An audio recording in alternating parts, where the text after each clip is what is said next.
स्वप्नमविष्टदोहम्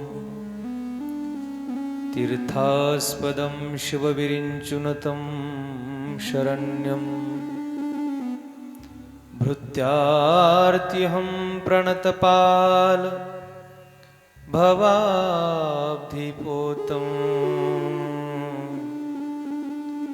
वन्दे महापुरुषते चरणारविन्दम्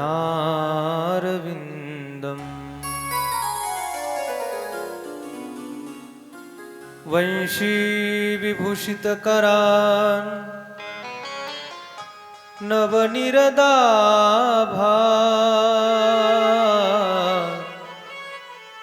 पीताम्बरादरुणबिम्बफलाधरोष्ठात् पूर्णेन्दुसुन्दरमुखात् अरविन्दनेत्रा कृष्णात् परं किमपि तत्त्वमहं न जाने। विभुं वेणुनादं चरन्तं दुरन्तं स्वयं लीलया गोपवेशं दधानम्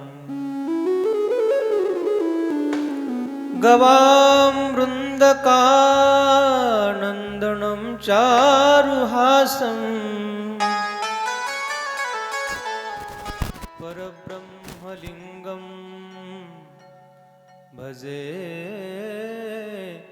पाण्डुरङ्गम् परब्रह्मलिङ्गं भजे पाण्डुरङ्गम्।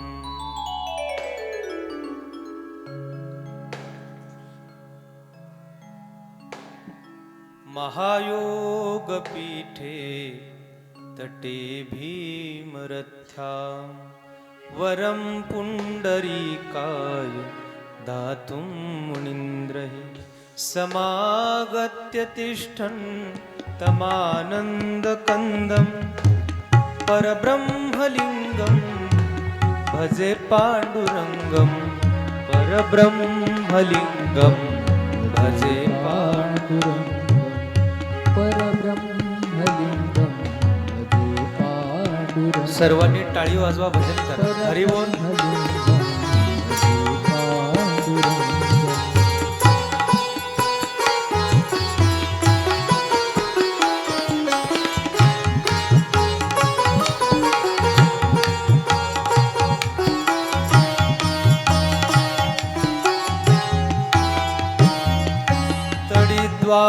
संनीलमेघावभासं रमामन्दिरं सुन्दरं चित्प्रकाशं वरं त्विष्टिकायां समन्यस्तपादं परब्रह्मलिङ्गं भजे पाण्डुरङ्गं प्रमाणं भवाब्दे हृदं मामकानां नितम्बकराभ्यां धृतो येन तस्मात् विधातुर्वसते धृतो नाभिकोश परब्रह्मलिङ्गं भजे पाण्डुरङ्गं परब्रह्मलिङ्गं भजे पाण्डुरङ्गं परब्रह्मलिङ्गं भजे पाण्डुरङ्गं।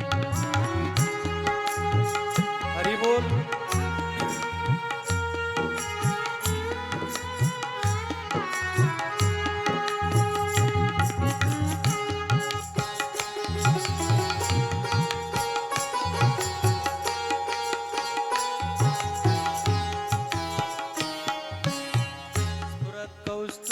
अलङ्कृतं कण्ठदेशे श्रियाजुष्टकेयूरकं श्रीनिवासं शिवं शान्तमीड्यं वरं लोकपालं परब्रह्मलिङ्गं भजे पाण्डुरङ्गं शरच्चन्द्रबिम्बाननं चारुहासं लसत्कुण्ड कुण्डलाक्रान्त गण्डस्थलाङ्गं जपारागबिम्बाधरं कञ्जनेत्रं परब्रह्मलिङ्गं भजे पाण्डुरङ्गं परब्रह्मलिङ्गं पांडुरंग टाळी वाजवा बोला हरी बोल परब्रह्मलिंगम भजे पांडुरंगम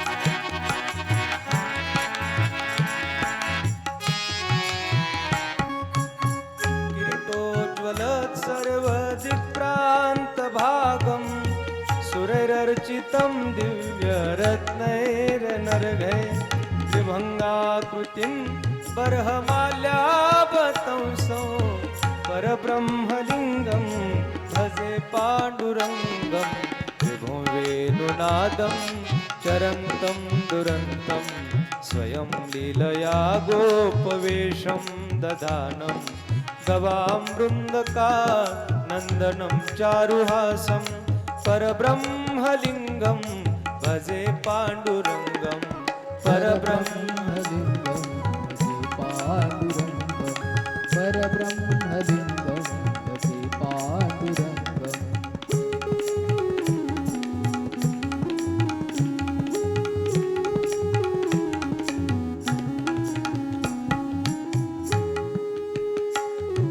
अजं रुक्मिणी प्राणसञ्जीवनन्तं परं धाम कैवल्यमेकं तुर्यं प्रसन्नं प्रपन्नार्तिहं देवदेवं परब्रह्मलिङ्गं भजे पाण्डुरङ्गं महायोगपीठे नटे भीमरथ्यां वरं पुण्डरीकाय दातुं मुनीन्द्रैः समागत्य तिष्ठन् समानन्दकन्दं परब्रह्मलिङ्गं भजे पाण्डुरङ्गं परब्रह्मलिङ्गं भजे पांडुरंगम परब्रह्मलिंगम भजे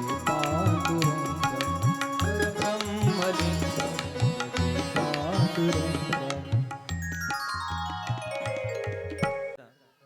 पांडुरंगाच्या भजनाचा एकदा गोड आनंद घेऊया.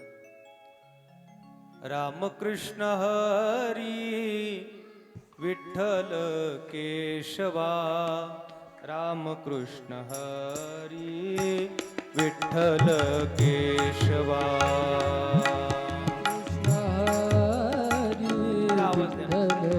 केशवा रामकृष्ण हरी विठ्ठल केशवा रामकृष्ण हरी विठ्ठल केशवा रामकृष्ण हरी विठ्ठल केशवा रामकृष्ण हरी विठ्ठल केशवा रामकृष्ण हरी विठ्ठल केशवा रामकृष्ण हरी विठ्ठल केशवा रामकृष्ण हरी विठ्ठल केशवा रामकृष्ण हरी विठ्ठल केशवा रामकृष्ण हरी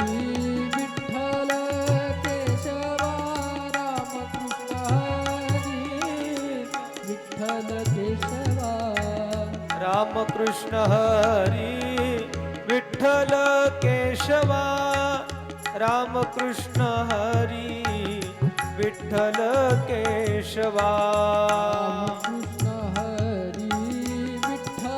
केशवा रामकृष्ण हरी विठ्ठल केशवा रामकृष्ण हरी विठ्ठल केशवा रामकृष्ण हरी विठ्ठल केशवा हरी विठ्ठल केशवा रामकृष्ण हरी विठ्ठल केशवा रामकृष्ण हरी विठ्ठल केशवा रामकृष्ण हरी विठ्ठल केशवा रामकृष्ण हरी केशवा रामकृष्ण पुंडलिक वरदा हरी विठ्ठल श्री ज्ञानदेव तुकाराम पंढरीनाथ भगवान की माऊली ज्ञानेश्वर महाराज की जगद्गुरु श्री तुकाराम महाराज की जय सद्गुरु जोग महाराज की जय सब संतन की जय।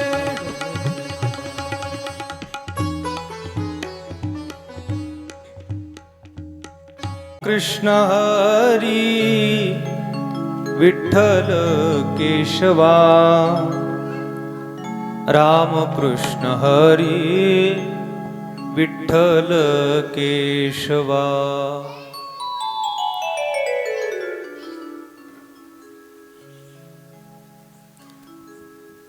चंद्रभागा मातेच्या पावन तीरावर वसलेलं पंढरी क्षेत्राचं अधिष्ठान रुक्मिणी प्राण संजीवन पुंडलिक वरद भगवान श्री पांडुरंग परमात्मा पांडुरंगाच्या कथेच्या निमित्ताने उपस्थित असणाऱ्या सर्व श्रोतृवर्गांना या व्यासमंचावरून माझा सर्वांना त्रिवार प्रणाम आहे। थोडं बीज देतात।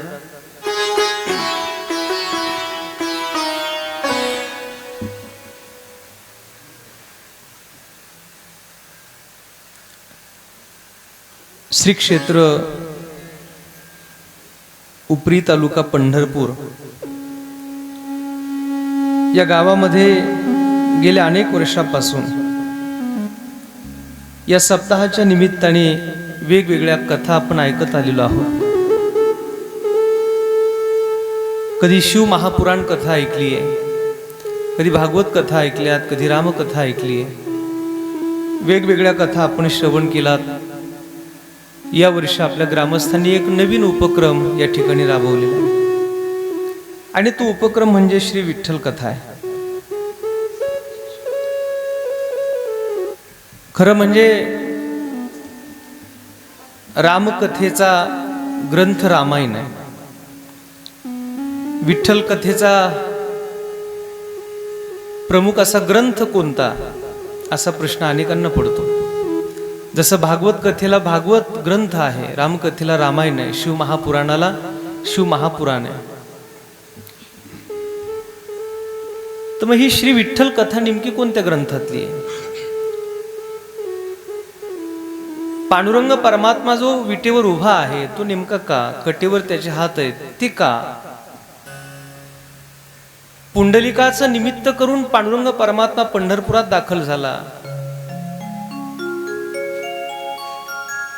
पंढरपुरातून वाहणाऱ्या भीमा नदीला चंद्रभागाच नाव का? असे कित्येक प्रश्न आणि त्या प्रश्नांचं काहूर आपल्या सगळ्यांच्या अंतःकरणात आहे आणि त्या सर्व प्रश्नांच्या उत्तराचं समुच्चय म्हणजे ही श्री विठ्ठल कथा आहे।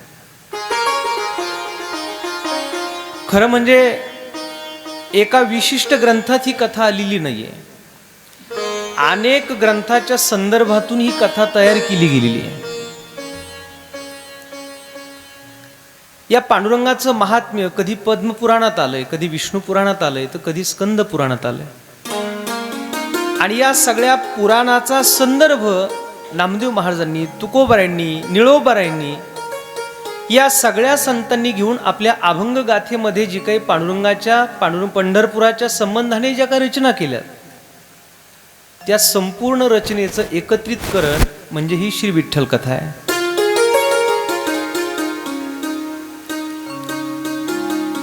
त्यामुळे बऱ्याच लोकांना प्रश्न पडतो की विठ्ठल कथा म्हणजे नेमकी तरी काय?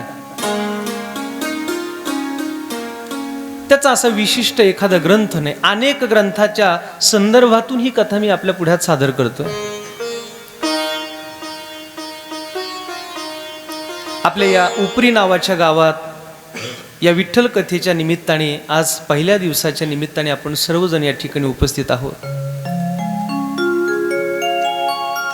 या कथेला आरंभ करण्या अगोदर कोणतंही कार्य परमात्म्याच्या कृपेने सिद्धीला जावं याकरिता त्या परमात्म्याचं मंगलाचरण करूया।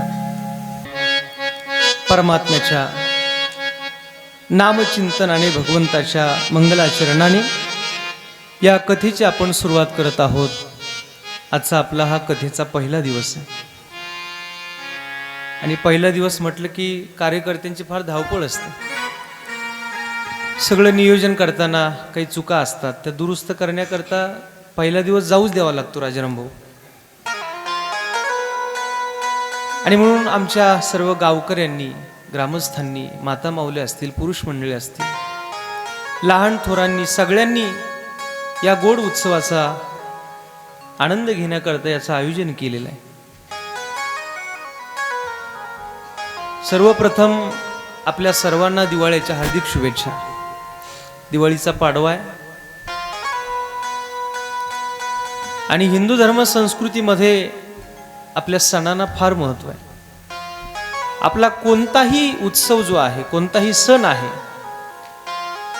त्याला वैज्ञानिक आणि आध्यात्मिक अशा दोन्ही गोष्टीचा आधार असतो. मग तो गुढीपाडवा असू द्या, नाही तर तो दिवाळीचा पाडवा असू द्या. 6 दिवस दिवाळीचा सण चालतो भारत देशात. हा एक मोठा जल्लोष आहे.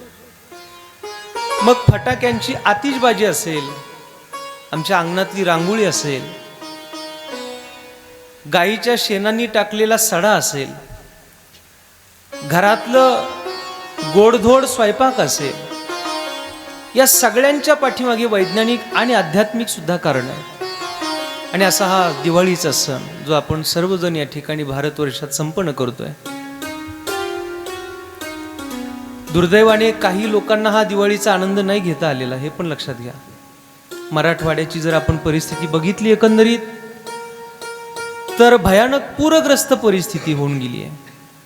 काही लोकांची घरातली जनावरं गेली आहे, काहींच्या घरातली माणसं बुडाली आहे, काहींचं शेताचं पूर्ण नुकसान झालेलं आहे, काहींची राहती घरं सुद्धा उद्ध्वस्त झालेली आहेत. संपूर्ण वर्षभराचा थकवा घालवणारा हा दिवाळीचा उत्सव, पण कित्येक घराची ती दिवाळी न होता त्या लोकांचं दिवाळं निघलेलं आहे. आणि म्हणून त्याही लोकांना आपल्याला खरं म्हणजे त्यांचं स्मरण केलं पाहिजे, त्यांची आठवणही आपण केली पाहिजे. आणि म्हणून ही विठ्ठल कथा आज प्रारंभी या महाराष्ट्रातल्या कित्येक लोकांचं नुकसान झालंय त्यांची आठवण करते.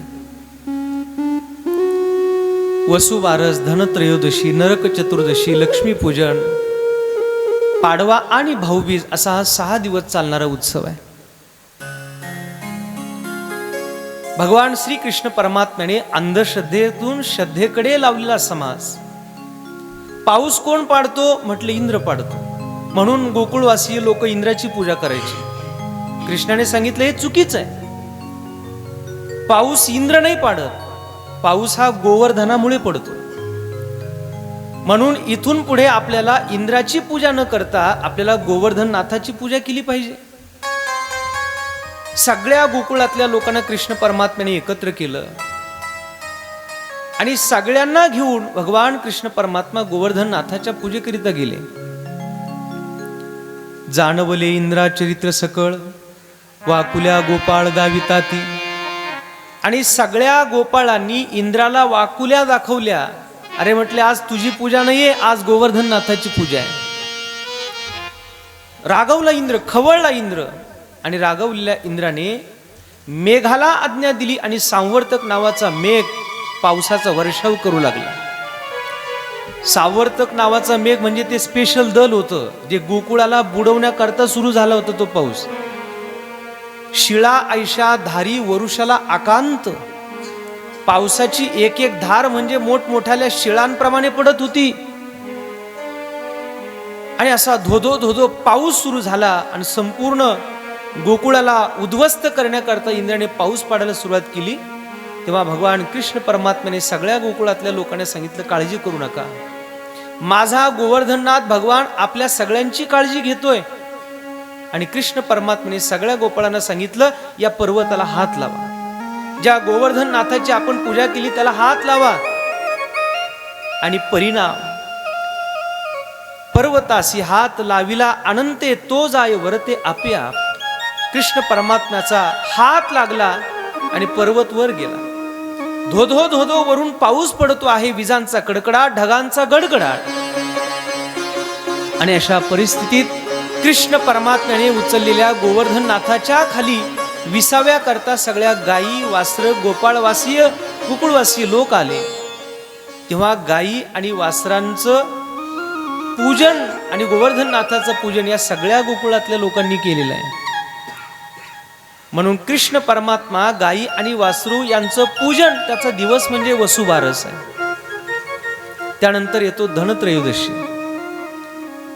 आर्थिक श्रीमंतीपेक्षाही आरोग्याची श्रीमंती ही जास्त महत्वाची आपल्याला आता. कारण या जगाचा जर आपण विचार केला, कोई तन दुखी, कोई मन दुखी, कोई धन बिन रहत उदास, थोडे थोडे सब दुखी, सुखी राम के दास. आज आरोग्याच्या समस्या आहेत लोकांमध्ये. आणि म्हणून समुद्र मंथनातून धन्वंतरी भगवान प्रसन्न झाले अमृत कलश घेऊन. त्यांच्या पूजनाचा दिवस म्हणजे धनत्रयोदशी, की हे प्रभू आमचं आरोग्य उत्तम ठेवा. जगातल्या कोणत्याही पैशाला किंमत नाही, प्रॉपर्टीला किंमत नाही, एवढं हे शरीर महत्वाचे महाराज. आज तुम्ही सगळे कथेला बसलात, उपरी गावातील लोक. तुमचं शरीर चांगले म्हणून तुम्ही कथा ऐकायला बसला, तुमचे कान चांगले आहेत म्हणून तुम्ही कथा ऐकताय, तुमचे पाय चांगले आहेत म्हणून तुम्ही इथपर्यंत चालत आलात, तुमचे हात चांगले आहेत म्हणून कोण चटया टाकतंय, कोण इथं ही फुलाची शय्या करतंय, कोण स्टेज सजवतंय. का? ईश्वराने आपल्याला व्यवस्थित ठेवलंय ना. शरीर फार महत्वाचे परमार्थ करता. जयाचे अहिक धड नाही, तयाची परत्र पुससी काही. म्हणून धन्वंतरी परमात्म्याची प्रसन्नता करून घेण्याचा दिवस धनत्रयोदशी. त्यानंतर येते नरक चतुर्दशी. नरकासूर अर्थात तो भौमासूर, ज्याने 16,100 मुलींवर अत्याचार करून त्यांना अंधाऱ्या कोठडीत ठेवलं होतं. त्यांनी कृष्ण परमात्म्याला पत्र लिहिलं, देवा आमचा सांभाळ करा, आमचं रक्षण करा. या दुष्टाने आमची चोरी केली, आमच्यावर अन्याचा अत्याचार केलाय. परमात्मा कृष्ण तिथं आले आणि त्या सगळ्या 16,100 स्त्रियांना वाचवलं कृष्ण परमात्म्याने. नरकासुराचा वध केला. ती नरक चतुर्दशी आहे. आणि प्रपंच चालण्याकरता आमच्या घरात अर्थ लागतो, अर्थात लक्ष्मी लागते. पण ती लक्ष्मी आपल्या घरात येत असताना आपण फार विनम्र असावं. म्हणून त्या लक्ष्मी मातेचं पूजन करण्याकरता लक्ष्मी पूजन. नंतर येते बलिप्रतिपदा अर्थात दिवाळी पाडवा. आजच्या दिवशी प्रत्येक स्त्रीने आपल्या पतीचं पूजन करावं, प्रत्येक पत्नीने पतीचं पूजन करावं. भगवान वामनाने बळीराजाला पातळात घातले. तो पाडव्याचा दिवस आहे. आणि उद्या आहे ती महाराष्ट्राच्या लाडक्या बहिणी भाऊबीज. यमराजाने आपली बहीण यमी याच दिवशी तिच्याकडे जाऊन त्या बहिणीने भावाचं पूजन केलं होतं. आणि म्हणून आमच्या सगळ्या बहिणी भावाची पूजा करतात. तो उद्याचा भाऊबीजेचा दिवस आहे. मग बहिणीने भावाची पूजा करावी, भावाने तिला काहीतरी ताटात ओवाळणी टाकावी, काहीतरी गिफ्ट द्यावं. एवढ्यावर बहीण भावाचा संपर्क संपत नाही, संबंध तुटत नाही. तर मी जीवनभर माझ्या बहिणीकडे लक्ष द्यावं, तिला सांभाळावं, तिला हवं नको ते पाहावं. आणि त्या बहिणीने सुद्धा आयुष्यभर माझ्या भावाला मला कसा जीव लावता येईल, भावाला कसं सांभाळता येईल याचा विचार करावा. ती भाऊबीज आहे. आणि आज महाराष्ट्राचा, भारताचा जर विचार केला तर कोर्टात बऱ्याच केसेस बहिणींनी भावावर टाकल्यात प्रॉपर्टीचा हिस्सा म्हणून. आमचे सण, आमचे उत्सव हे आम्हाला दृष्टिकोन शिकवतात. आणि म्हणून प्रत्येकाला काहीतरी आध्यात्मिक कारण आहेत. आणि अशा या दिवाळीच्या उत्सवाला आपण सर्वजण या विठ्ठल कथेच्या निमित्ताने बसले आहात. पुन्हा एकदा सगळ्यांना दिवाळीच्या खूप खूप शुभेच्छा.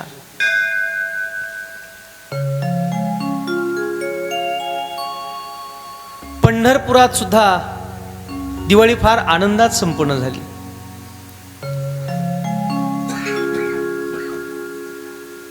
पहाटेची वेळ होती आणि गोनाई माता नामदेव महाराजांना म्हणाली, नामा अरे उठ, दिवाळीचा सण आलाय. नामा अरे पहाटे उठावं, अभ्यंग स्नान करावं. आजच्या दिवशी अंगाला उठणं लावतात, मोती साबण लावतात. उठा उठा, पहाट दिवाळी आली, मोती साबणाची वेळ झाली आहे की नाही. नामा उठ.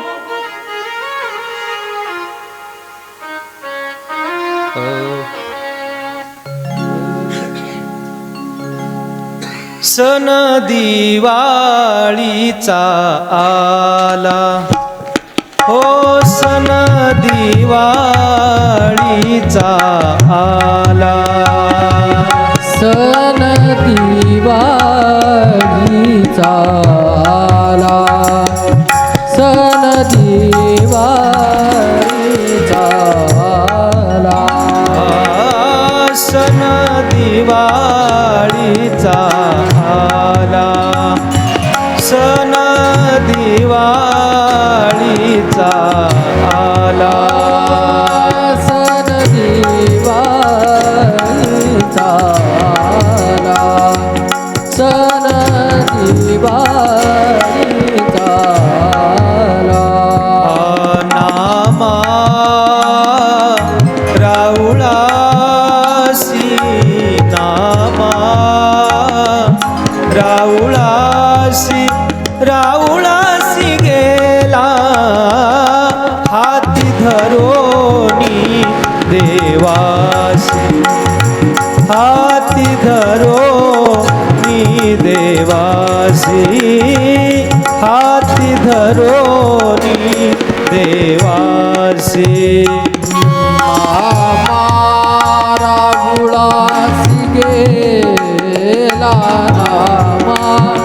राबुळासी गेला, हाती धरोनी देवासी, हाती धरोनी देवासी, हाती धरोनी देवासी. सुंदर असा दिवाळीचा सण संपन्न होतोय.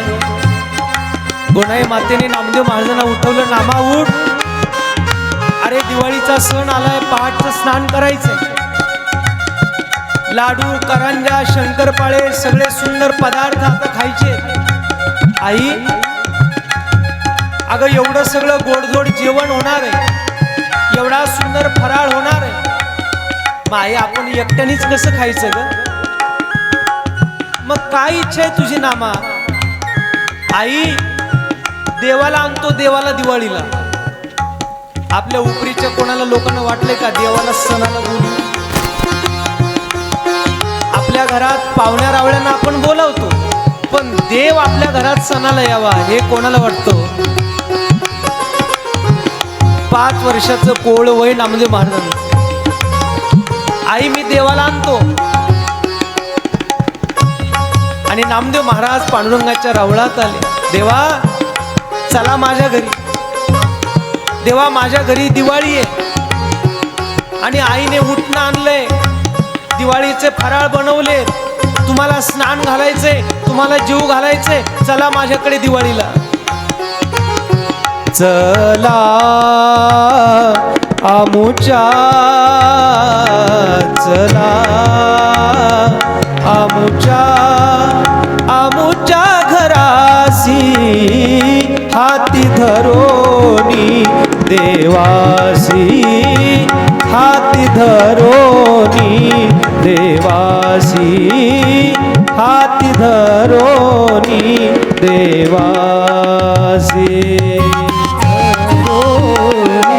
देवासी, हाती धरोनी देवासी, हाती धरोनी देवासी.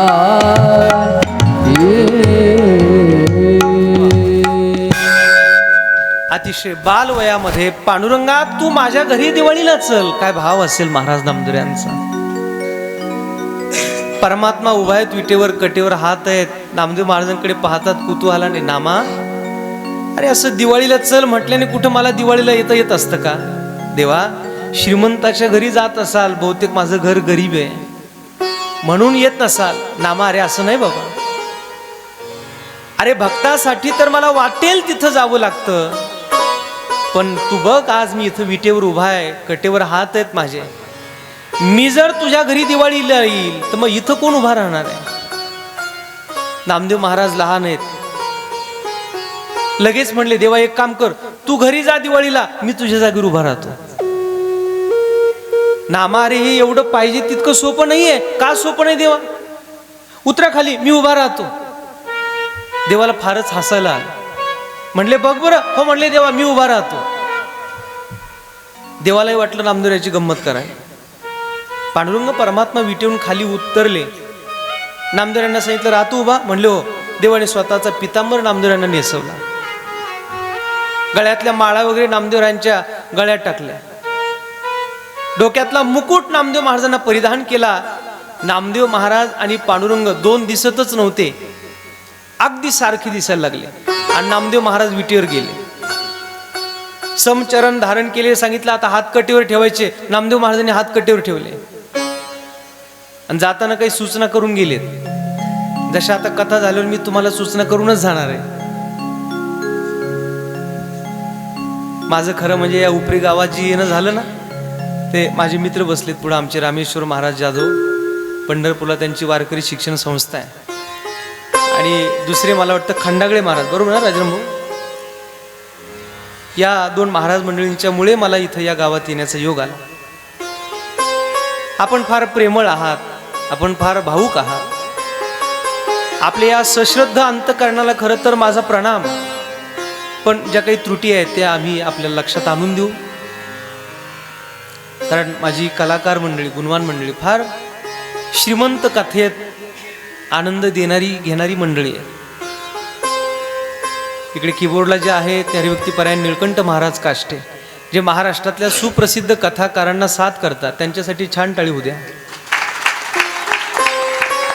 ज्यांच्या गोड गळ्याने ही कथा श्रीमंत होत जाणार आहे ते आमचे भैरव महाराज, त्यांच्यासाठी सुद्धा एकदा छान टाळी वाजवा. ज्यांच्या तबल्याने ही कथा आपल्याला आनंद द्विगुणित करते आहे ते आमचे माऊली महाराज, त्यांच्यासाठी एकदा छान टाळी वाजवा.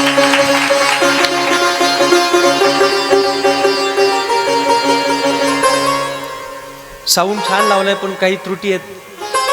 तुम्हाला मला आपल्याला दोघांना मिळून ते व्यवस्थित करावं लागेल. आज पहिला दिवस आहे, थोडंसं adjustment is the best policy.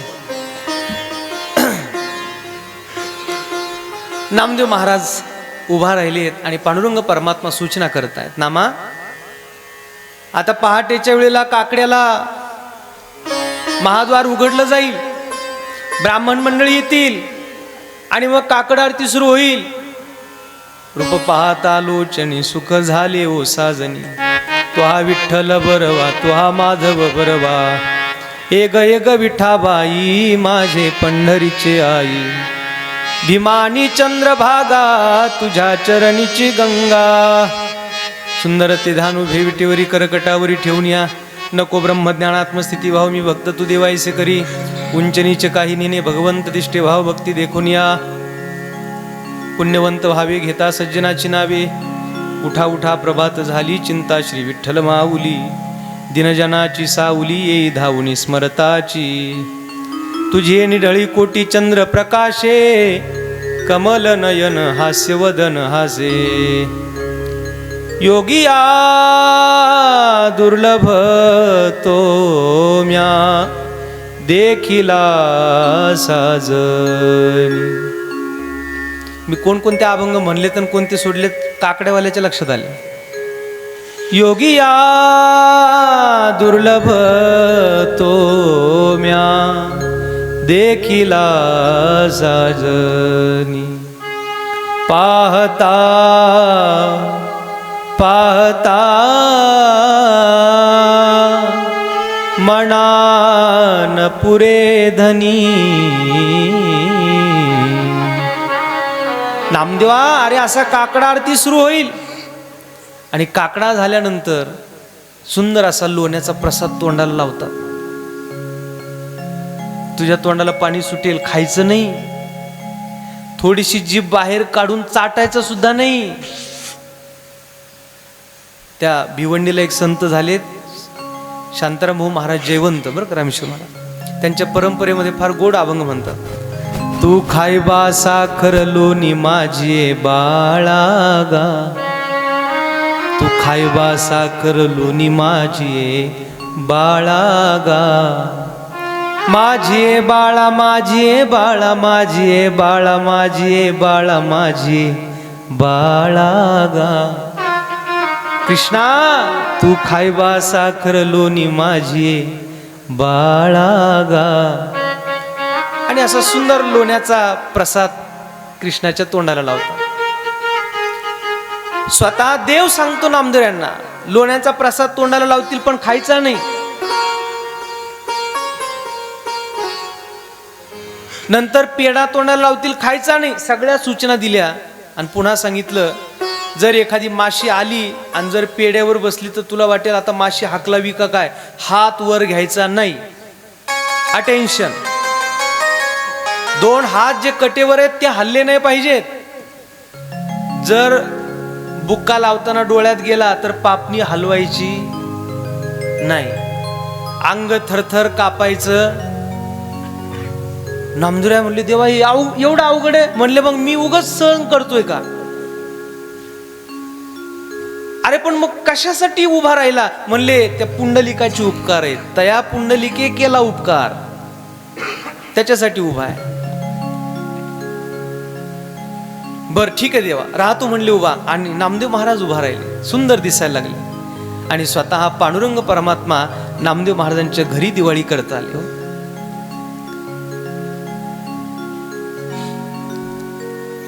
आणि देव आल्यानंतर काय आनंद असेल महाराज.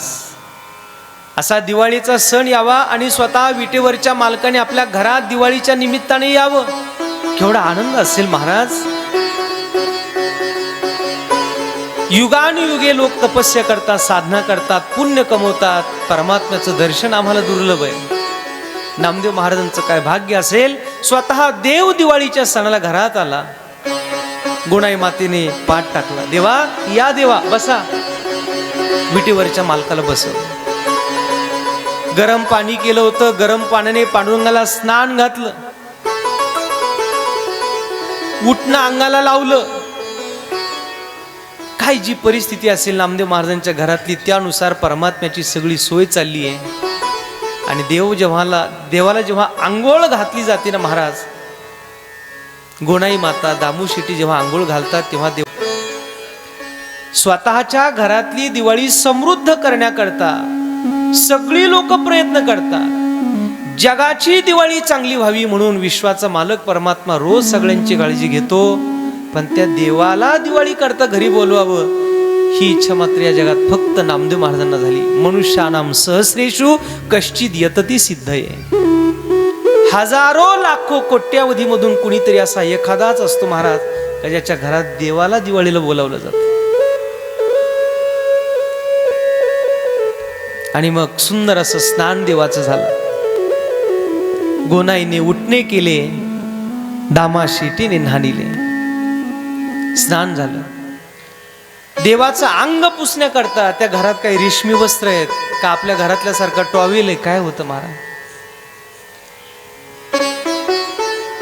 पदर माथ्याचा काढिला, बाळ नंदाचा पुशिला. देवाचं अंग पुसलं. देवाच्या डोळ्यातून अश्रू येतात. हाती घेऊनी पंचारती, चक्र पाणी ओवाळती. देव जेवणी तृप्त झाले, दासी जनीने विडे दिले. आणि एवढा सुंदर दिवाळीचा आनंद परमात्म्याला नामदेव महाराजांच्या घरात दिला. दिवसभर नामदेव महाराजांच्या घरात देव राहिली आणि आठवण झाली, नामा एकटाच उभा आहे दिवसभर. काय तिकडं केलं असेल माहिती नाही म्हणून देव आले, घाईघाईने आले. रात्र झाली होती. शेजारतीची सगळी पूजा वगैरे होऊन महाद्वार बंद झालं होतं आणि देव निघाले. रुक्मिणी मातेने पंचपक्वान्नाचं जेवणाचं ताट केलं देवा करता आणि देवाच्या समोर आले. अहो भूक लागली असेल ना, उतरा खाली. नामदेव महाराज म्हणले, देवाने सूचना दिल्या होत्या, काकड्यावाले येतील, हे करायचं नाही, ते करायचं नाही, पण रात्री रुक्मिणी माता येईल हे सांगितलंच नव्हतं. त्यामुळे नामदेवराय कन्फ्युज. आता बरं, दिवसभर उभा राहिल्यामुळे पायी दमले होते आणि पोटातही कडाक्याची भूक लागली होती, कावळे ओरडत होते आणि पंचपक्वानाचं ताट रुक्मिणी मातेच्या हातात होतं. लगेच वाटलं उतरावं, पण देवाने सांगितलं होतं उतरायचं नाही. आणि रुक्मिणी माता तर म्हणते, अहो उतरा खाली. तिला काय माहिती विटेवर कोण उभा आहे. तोंडाला पाणी सुटलं, काय करावं काय करावं. आणि तेवढ्यात मागच्या दरवाज्यातून परमात्मा आले. रुक्मिणी मातेने बघितलं तर विटेवर उभा आहे तो पांडुरंगच आहे आणि इकडे पांडुरंगच आहे. आता खरा पांडुरंग कोणता. आणि मग देव स्वतः हसले म्हणले, रुक्मिणी ओळखलं का. आईसाहेब म्हणल्या, नाही ओळखलं. अगं नामा आहे, नामा आहे. रुक्मिणी मातेने बघितलं. म्हणले हो कशावरून. म्हणले, अगं मीच उभा केलंय त्याला. फार हट्ट करत होता, देवा माझ्या घरी दिवाळीला चला, माझ्या घरी दिवाळीला चला. मग गेलो. म्हणले, मग आज दिवसभर. म्हणले, हाच उभा होता. आणि मग देवाने सांगितलं, नामा ये खाली. असं पटकन बसले. आई अगं फार दमलो ग. काय तुझ्या नवऱ्याची कमाल आहे. 28 युगांपासून उभा राहतोय, हो नाही का चू नाही, कोणाची तक्रार नाही. कसं सहन करत असेल देव माहिती नाही. देवा काय कृपा आहे बाबा तुझी. आणि काय भाग्य महाराज. नामदेव महाराजांच्या घरात पांडुरंगाची दिवाळी झाली आणि नामदेव महाराजांची खरी दिवाळी विठ्ठल रुक्मिणीने केली. स्वतः देवाने आणि रुक्मिणी मातेने नामदेव महाराजांना बसवलं, पंचपक्वानाचं ताट समोर ठेवलं आणि दोघांनी स्वतःच्या हाताने नामदेव महाराजांना जीव घातलं. काय दिवाळी असेल महाराज, काय आनंद असेल. आणि म्हणून अशा या पवित्र दिवाळीच्या या उत्सवात आपण आहोत. या संत महापुरुषांची सुद्धा ही दिवाळी आहे. तुकोबाराय सांगतात, दसऱ्या दिवाळीच्या रूपकातून ज्या दिवशी संत महापुरुष आमच्या घरात येतील तो दिवस आमच्यासाठी दिवाळी आहे, दसरा. दसरा दिवाळी तोची माझा सण, सखे हरिजन भेटतील. अमूप जोडिल्या पुण्याच्या राशी, पार त्या भाग्यासी नाही लेखा. माऊलींनी सुद्धा दिवाळी सांगितली आम्हाला. मी अविवेकाची काजळी, फेडोनी विवेक दीप उजळी. तै योगिया पाहे दिवाळी निरंतर. आपल्या अंतःकरणामध्ये, आपल्या बुद्धीमध्ये जो अविवेक आहे, त्या अविवेकाची काजळी नष्ट व्हावी आणि विवेकरूपी दिवा आपल्या जीवनात लागावा. आणि ही खऱ्या अर्थाने दिवाळी आहे. म्हणून या दिवाळीच्या पाडव्याच्या निमित्ताने आपण या कथेला उपस्थित आहात. पुनश्च एकदा सगळ्यांना अभिवादन करतो. परमात्मा पंढरीनाथाची, पांडुरंगाची ही कथा आपण सर्वजण श्रवण करण्याकरता पहिल्या दिवसाच्या निमित्ताने उपस्थित आहात. महाराज ही कथा नेमकी कोणी सांगितली, कोणाला सांगितली.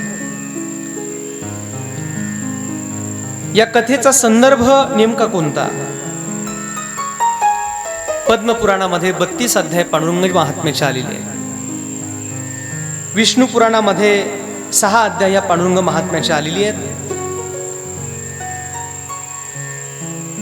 आणि पद्मपुराण, स्कंद पुराण आणि विष्णू पुराणाच्या आधाराने पांडुरंगाची कथा, त्याचा संदर्भ उचलून नामदेव महाराज, तुकोबाराय, निळोबाराय आदी संतांनी ही कथा आपल्या पुढ्यात मांडली आहे, जिचा विचार आपण या 7 दिवसात करणार आहोत. राम विजय, पांडुरंग प्रताप आदी जे काही ग्रंथ आहेत ते श्रीधर स्वामी नावाच्या महान कवींनी रचना केलेल्या आहेत. आणि त्या श्रीधर स्वामींनी हे पांडुरंग महात्म्य गायले. त्याचे 32 अध्याय आहेत, ज्याचा काही संदर्भ आपण या विठ्ठल कथेच्या निमित्ताने घेतोय. पांडुरंगाष्टक नावाचे एक अतिशय गोड ग्रंथ श्री गुरु चंद्रशेखर महाराज देगलूरकर यांनी तयार केलेला आहे. आणि त्या पांडुरंगाष्टक नावाच्या ग्रंथाचाही काही संदर्भ आपण या कथेच्या निमित्ताने घेतो आहोत. आणि पुंडलिकरायाचं स्वतंत्र चरित्र चिंतन आपल्या वाचनात असेल, कोणाचे नसेल मला कल्पना नाही, त्याचाही आधार घेऊन ही कथा आपण नटवत आहोत. कथा सुख करी कथा दुःख हरी, कथा सुख करी कथा दुःख हरी, कथा सुख करी कथा दुःख हरी, कथा सुख करी कथा दुःख हरी. कथा सुख करी कथा दुःख हरी, हरी कथा सुख करी कथा दुःख हरी, कथा सुख करी वारकरी मंडळीने गायला हरकत कथा दुःख भजनी मंडळ आपण म्हणू शकता. कथा सुख करी कथा दुःख हरी.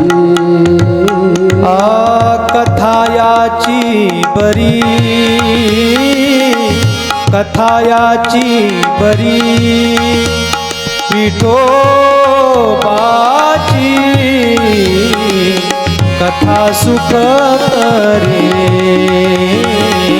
कथा दुःख हरी, कथा सुख करे कथा दुःख हरी. कथायाची बरी कथायाची बरी विठोबाची कथा सुख करी कथा दुःख हरी, कथा सुख करी कथा दुःख हरी.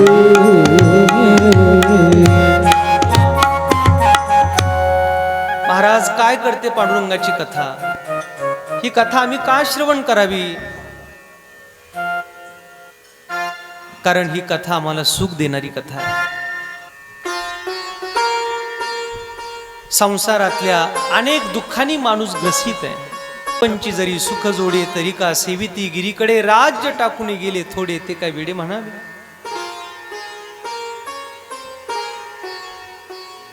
ज्याचं मूल दुःख रूप आहे अशा प्रपंचात माणूस अतिशय दुःखाने पीडित आहे. सुखी होण्यासाठी त्याचे रात्रंदिवस प्रयत्न आहेत. काय करावं त्याने? त्याने कथा श्रवण करावी. कथा सुख करी कथा दुःख हरी. कोणाची कथा ऐकावी? कथा याची बरी विठोबाची. त्या विठोबाची पांडुरंगाची कथा आपण ऐकावी, जी दुःख मुक्त करणारी आहे आणि सुखाला आपल्या जीवनात उतरवणारी आहे. म्हणून ही कथा आपण ऐकावी.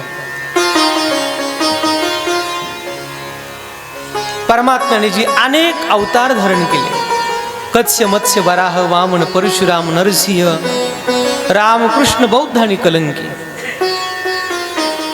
एक एक अवतार परमात्म्याचा हे एका वैशिष्ट्यपूर्ण गोष्टीसाठी झालेला आहे. कत्स्य अवतार जो परमात्म्याने धारण केला, तो शंखासूर नावाचा दैत्य जो वेद चोरून घेऊन गेला होता, त्याच्याकरिता म्हणून कत्स्य अवतार आहे. मत्स्य अवतार परमात्म्याने धारण केला.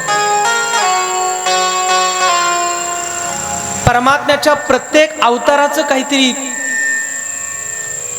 निमित्त सांगितलं गेलं आणि म्हणून बलीला पातालात घालण्याकरता वामन अवतार आहे. प्रल्हादाच्या रक्षणाकरता नरसिंहाच्या रूपात परमात्म्याचं येणं आहे. रावणाच्या नाशाकरिता रामप्रभूंचं येणं आहे. कंसासारख्या दैत्याच्या विनाशाकरिता कृष्ण परमात्म्याचं येणं आहे. शस्त्र आणि वस्त्र याचा त्याग करून दाखवणारा बौद्ध अवतार आहे. आणि म्लेच्छांचा संहार करण्याकरता कलंकी अवतार आहे. आणि या सगळ्या अवताराचा जो समुच्चय आहे तो स्वतः पांडुरंग परमात्मा आहे.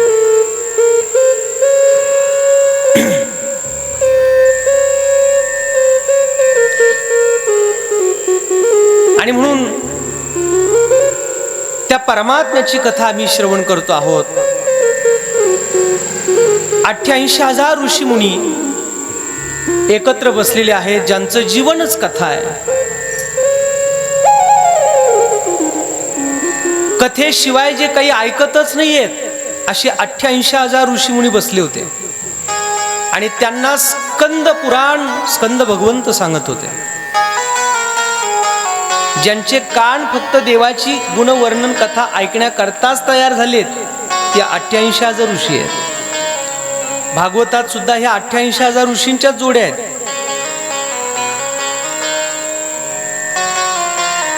ही विठ्ठल कथा सुद्धा 88,000 ऋषी मुनींना सांगितली आहे. स्कंद पुराण त्यांना चालू होतं, सांगत होते स्कंद भगवान. त्यांनी सांगितलं, प्रभो आजपर्यंत आपल्या मुखातून आम्ही ही कथा श्रवण करत आलोत परमात्म्याच्या. नाही, आमचे सगळे इंद्रिय हे कथेसाठीच देवाने दिलेत आम्हाला. आणि खरंय महाराज, ज्याच्या कानाने कधी परमात्म्याची गुणकथा श्रवण केली नाही त्याचे कान हे कान असू शकत नाहीत. जिन हरी कथा सुनी नाही काना,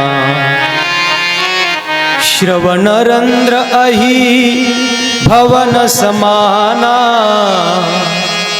श्रवण रंध्र अहि भवन समाना. श्री राम जय राम जय जय राम. श्री राम जय राम जय जय राम. जिन हरी कथा सुनी नाही काना, ज्याच्या कानाने कधी हरीची कथा ऐकली नाही. श्रवण रंध्र अहिभवन समान, त्याचे कान काय कान असतात? नाही. तुलसीदासजी म्हणले त्याचे कान नाही आहेत. श्रवण रंध्र अहिभवन समान, ते कान नाही आहेत, उंदराचं बिळ आहे. म्हणून या कानाने भगवन गुण श्रवण करावे. ज्याची वाणी कधी परमात्म्याचं नामचिंतन गात नाही त्याची वाणी काय वाणी आहे का? नामाविन मुख सर्पाचे ते बीळ, सर्पाचे ते बीळ. हा मौली. नामाविन मुख सर्पाचे ते बीळ, सर्पाचे ते बीळ. हरी बोल. नामाविन मुख सर्पाचे ते बीळ, सर्पाचे ते बीळ.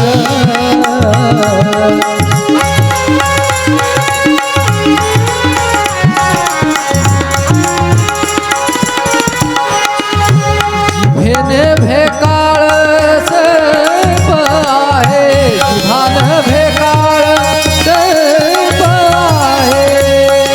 हरिमुखी गाता, हरिमुखी गाता हरपली चिंता. हरिमुखी गाता, हरिमुखी गाता हरपली चिंता.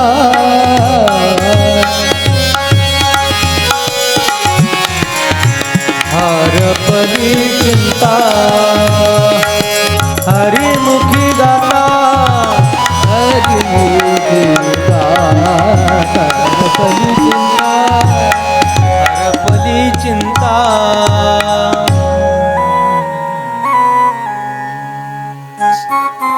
7 दिवसात तुमची पण चिंता नाहीशी व्हावी असा माझा प्रयत्न आहे. बरं, फक्त काय करा, या मुखाने हरी हरी म्हणा. आता आज पाडवाय, मला कार्यकर्त्यांनी सांगितलं आजच्या दिवशी थोडंसं गर्दी कमी राहील, उद्या लोक जास्त येतील. आपल्या कथेचा पहिला नियमच हा आहे, घरातून तुम्ही कथेला यायला निघालात का फक्त मुखाने रामकृष्णारी म्हणत इथं यायचं. पूर्ण कथा संपेपर्यंत मुखात मनात रामकृष्णारी चालू द्यायचं, मग ही कथा ऐकायची. कानाने परमात्म्याचे गुण ऐकणार आहात, वैखरी वाणीने भगवंताचं नामचिंतन करत राहा. मनात विठ्ठलाचं स्वरूपच असलं पाहिजे. ही कथा जर तुम्हाला सुख नाही दिलं तर मग परमात्म्याची कथा ही सश्रद्ध अंतकरणाने जर श्रवण केली तर ती सुख देणार नाही, असं कधी होऊ शकत नाही महाराज. आणि म्हणून ज्याची वाणी भगवंताचं गुणचिंतन करत नाही ती वाणीच नाही महाराज. नामाविन मूक सर्पाची ते बीळ, जिव्हा नव्हे काळ सर्प आहे. ह्या मुखाने जर देवाचं भजन केलं ना, हे मुख नाही, हे सापाचं बीळ आहे.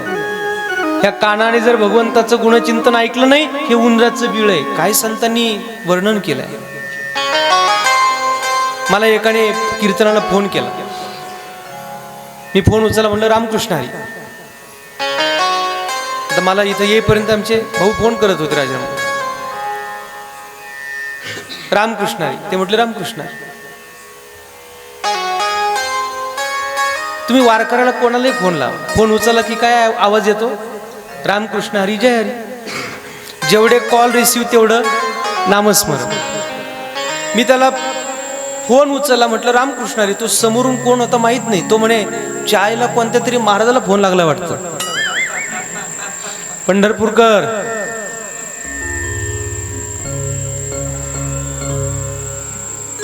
म्हणजे सहज लोक बोलताना शिवी देतात, पण रामकृष्ण हरी म्हणत नाही. फार चांगला उपयोग करा महाराज. सत्यम ब्रूयात प्रियम ब्रूयात न ब्रूयात सत्यम प्रियम, प्रियम च नानृतम ब्रूयात एष धर्म सनातन. हे जे दिलंय ना परमात्म्याने, हे सत्य बोधण्या करता, परमात्म्याच्या नामाकरिता आहे, त्याच्यासाठीच ते खर्च होऊ द्या. आणि या कानाने ऐकायचं असेल तर परमात्म्याची कथा ऐकायला. 88,000 ऋषीमुनी भगवंताची कथा ऐकायला बसलेत. पण एक प्रश्न विचारलाय या सर्व 88,000 ऋषीमुनींनी. स्कंद भगवंताला सांगितलं, देवा आपल्या मुखातून आम्ही रोज कथा ऐकतोय, पण ही कथा ऐकत असताना आमची एक शंका आहे. 188 ऋषी स्कंद उपदेशी तयासी, तिही एक पुसिले पुसी ते तयासी अकळ. देवा एक गोष्ट आम्हाला कळत नाहीये आणि तो आमचा प्रश्न आहे, आज तो आम्ही आपल्या पुढ्यात मांडतोय. प्रश्न त्यांचा असा आहे का या जगात असं एखादं तीर्थ सांगा का ज्या तीर्थात गेल्यानंतर जगातल्या कोणत्याही तीर्थाला जाण्याची गरज पडणार नाही. असं एखादं क्षेत्र सांगा का ज्या क्षेत्रात गेल्यानंतर जगात कोणत्याही क्षेत्राला जाण्याची गरज पडणार नाही. असा एखादा देव सांगा का ज्या देवाच्या दर्शनानंतर जगात कोणत्याही देवाचं दर्शन घेण्याची गरज पडणार नाही. आणि असा एखादा संत सांगा का ज्या संत दर्शनात जगातल्या सगळ्या संत दर्शनाची ताकद तिथे असेल. आणि हे असं वेगवेगळ्या ठिकाणी नाही पाहिजे आम्हाला.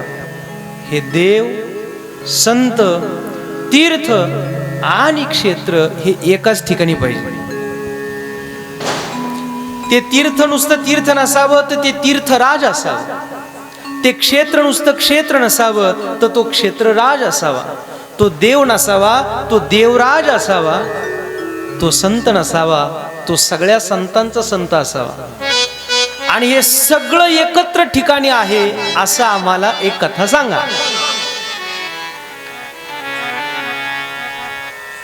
जगात अनेक तीर्थ आहेत पण देव, संत, तीर्थ, क्षेत्र सगळे एका ठिकाणी आपल्याला बघायला मिळत नाही. काही संत तीर्थ आहेत, काही देव तीर्थ आहेत, पण देव, संत, तीर्थ आणि क्षेत्र एका ठिकाणी आहेत अशी कथा आम्हाला सांगा. तेव्हा स्कंद महाराजांनी सांगितलं की आजपर्यंत मी अनेक कथा आपल्याला सांगितल्यात, पण या कथेच्या संदर्भात मात्र मी थोडासा उपलब्ध नाहीये, मला त्याची जाणीव नाहीये. पण मग महाराज अशी कथाच नाही का? म्हणले आहे ना. मग कोण सांगेल आपल्याला ही कथा? काळजी करू नका, माझ्यासोबत चला. आता जाऊ कैलासा सकळ पुसू त्या महेशा मग निघाले आकाशा पितृदेशा पातले.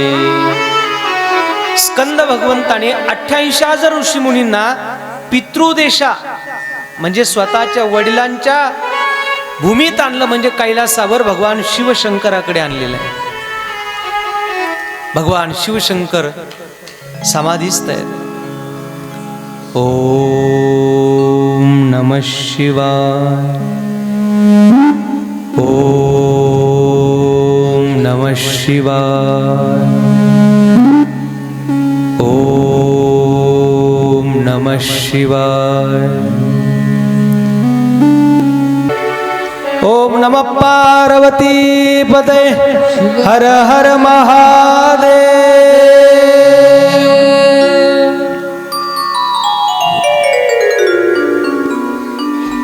भोलानाथ से निराला कोई और नहीं. भोलानाथ से निराला कोई और नहीं. भोलानाथ से निराला कोई और नहीं. भोलानाथ से निराला कोई और नहीं. भोलानाथ से निराला कोई और नहीं. भोलानाथ से निराला कोई और नहीं. भोलानाथ से निराला कोई और नहीं. भोलानाथ से निराला कोई और नहीं. जिनका डमरू डम डम बोले अगम निगम के वेद खोले. जिनका डमरू डम डम बोले अगम निगम के वेद खोले. ऐसा डमरू बजाने वाला, ऐसा डमरू बजाने वाला और नहीं. भोलानाथ से निराला कोई और नहीं. भोलानाथ से निराला कोई और नहीं. भोलानाथ से निराला कोई और नहीं. भोलानाथ से निराला कोई और नहीं. भोलानाथ से निराला कोई और नहीं. भोला. ओम नमः शिवाय. ओम नमः शिवाय. ओम नमः शिवाय. ओम नमः शिवाय.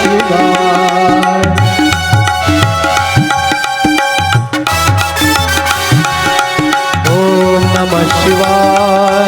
ओम नमः शिवाय. ओम नमः शिवाय. ओम नमः शिवाय. ओम नमः शिवाय. ओम नमः शिवाय. ओम नमः शिवाय. ओम नमः शिवाय. ओम नमः पार्वती पते हर हर महादेव.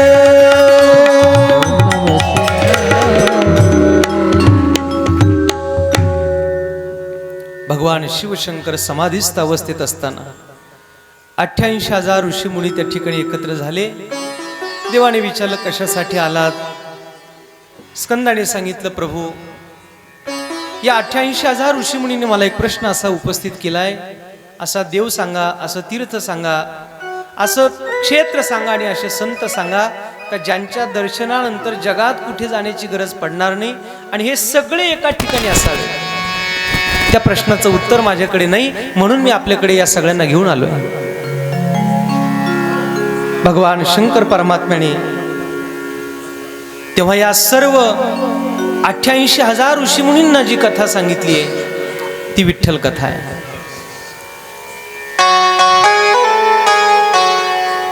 आणि मग ती कथा सांगत असताना तो परमात्मा पंढरीनाथ कुठून आला, कसा आला, त्याच्या येण्याची नेमकी कारणं कोणती होती.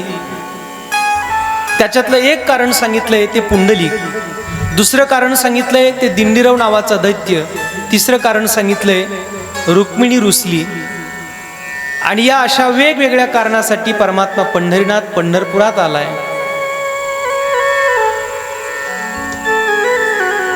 या सर्व कथेचा विस्तार आणि विचार आपण करणार आहोत येणाऱ्या 7 दिवसात. पण आजच्या कथेची वेळ या ठिकाणी आज संपलेली आहे. सुरू व्हायला थोडासा उशीर झाला, पण बरोबर 9 वाजता थांबायची सूचना माझ्याकडे आल्यामुळे या ठिकाणी आपल्या आनंदाला थोडंसं विरजण टाकून मला या ठिकाणी थांबावं लागतंय. परंतु उद्या बरोबर वेळेत आपली कथा सुरू होईल. आपण जर 7च्या अगोदरही या ठिकाणी धर्ममंडपात उपस्थित झालात तरी मला चालेल. ही कथा आपल्याला सगळ्यांना गोड ऐकायला मिळेल. म्हणून उद्याच्या कथेत पुंडलिकासाठी परमात्मा आला. त्या पुंडलिकाच्या विष्णू पुराणातल्या कथेचा संदर्भ आणि पद्मपुराणातल्या कथेचा संदर्भ अशा 2 कथेच्या संदर्भाने आपण पुंडलिकासाठी पांडुरंग आला ही कथा या ठिकाणी आपण उद्याच्या सत्रात पाहणार आहोत. आजची कथा या ठिकाणी विराम घेईल. आपल्या सगळ्यांना गावकऱ्यांना पंचक्रोशीतील सर्व भाविकांना विनंती आहे, हा एक अभिनव उपक्रम आहे. या कथेचा आपण सगळ्यांनी लाभ घ्यावा. बहुसंख्येने या कथेसाठी आपण सगळ्यांनी उपस्थित राहायचंय. आमचे भैरव महाराज एक गोड भजन गातील आणि पुंडलिकाचं आणि पांडुरंग परमात्म्याचं या ठिकाणी आपण स्वागत या धर्ममंडपात करणार आहोत.